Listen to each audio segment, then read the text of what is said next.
Hey, this is your favorite tech with another tutorial. Be sure to check us out on our website or text us if you need tech support. In this quick tutorial, I'm going to show you very quickly if the trusted platform module is installed on your PC or not. So basically what you're going to do is you're going to go to your start menu and go to run.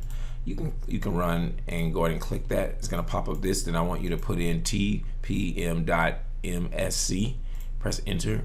And it's going to load up your trusted platform module management on your local computer, and it says compatible TB cannot be found. So basically that means that the trusted platform module is not installed on your computer. So that's how you check if it's actually there. Hey, if you found this video valuable, go ahead and return the favor by liking and subscribing to this channel. If you subscribe, type the phrase "I subscribed" in the comment section below. Keep in mind, when you subscribe, it motivates us to continue to make these free videos. Lastly, if you enjoy learning about technology, entrepreneurship, or making money online, go ahead and check out my other videos on my other channel. Thanks for your support.